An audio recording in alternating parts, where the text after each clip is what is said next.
फिर दिन हुआ पुरानी रात का, करे सो शुक्र हम खुदा की जात का, खुदा की जात का, नया फिर दिन हुआ। आज की आयत। वो पालूस और हमारे पीछे चिल्लाने लगी कि ये आदमी खुदा ताला के बंदे हैं जो तुम्हें नजात की राह बताते हैं।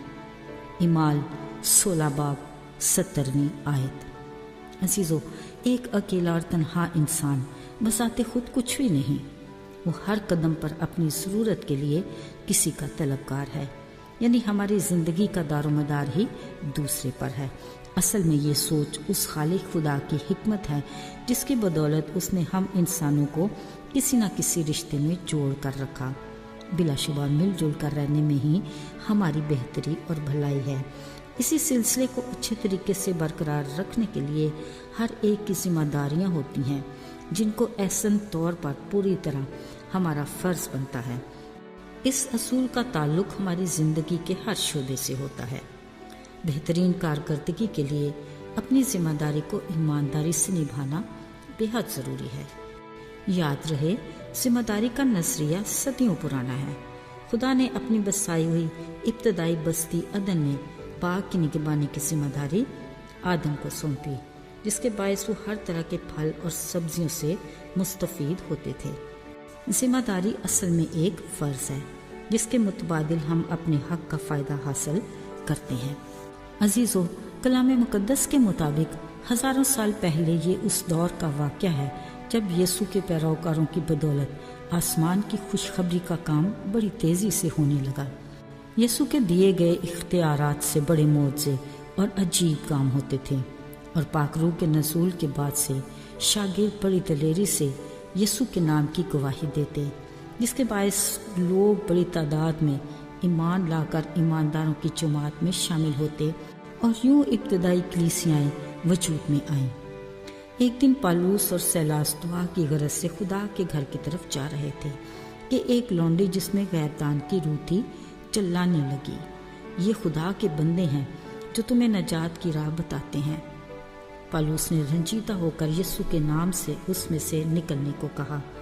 कलाम मुकद्दस में लिखा है, वो तो उसी वक़्त भली चंगी होगी, मगर जिनके लिए वो कमाई का बायस थी वो सख्त नाराज़ हुए और इन दोनों को पकड़कर फौजदारी के हाकिमों के हवाले किया, जिन्होंने उनके कपड़े फाड़े और बैंत लगाकर उनके पांव काठ में ठोंक कर कैद खाना में डाल दिया।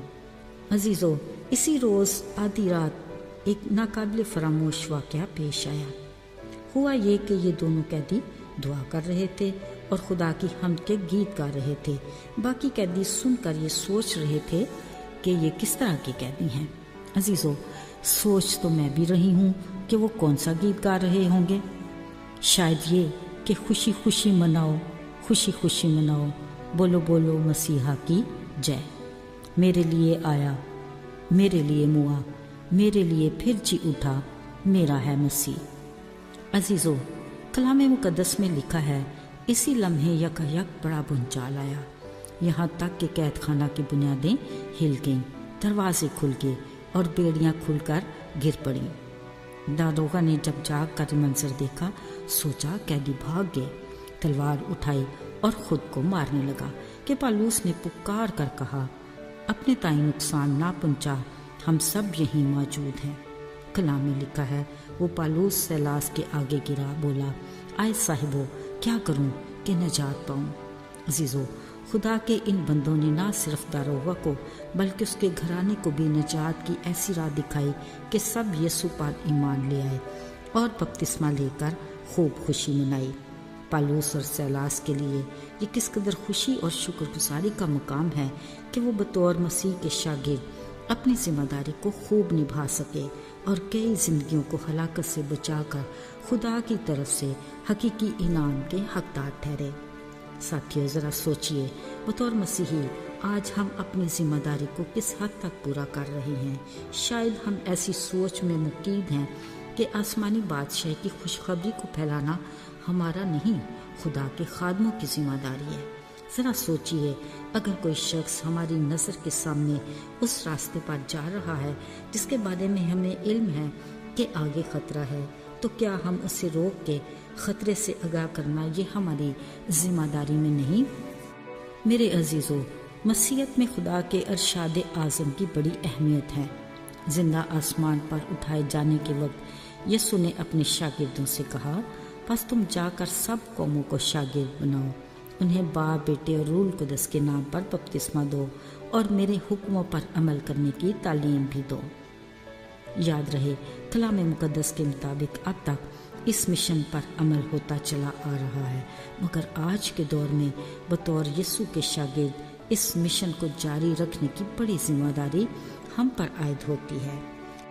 آئیے سب مل کر اس کے بڑے فضل اور رحم کی بدولت خدا کی محبت سے بے خبر، مسیح کے کفارے سے ناواقف، گناہ میں پڑی انسانیت کو اس کے حکم کے مطابق جھپٹ کر جہنم کی آگ سے نکالیں اور ہلاکت سے بچائیں۔ آئیے دعا کریں۔ اے خداوند باپ، ہم شکر گزار ہیں کہ تو نے ہم گناہگاروں پر رحم کیا اور ہمیں ہمیشہ کی زندگی کا وارث بنایا۔ توفیق دے کہ ہم دوسروں کے لیے تیری نجات کی راہ بتانے والے بنیں اور اپنی ذمہ داری کو احسن طریقے سے پورا کر سکیں۔ یسوع کے مبارک نام میں آمین۔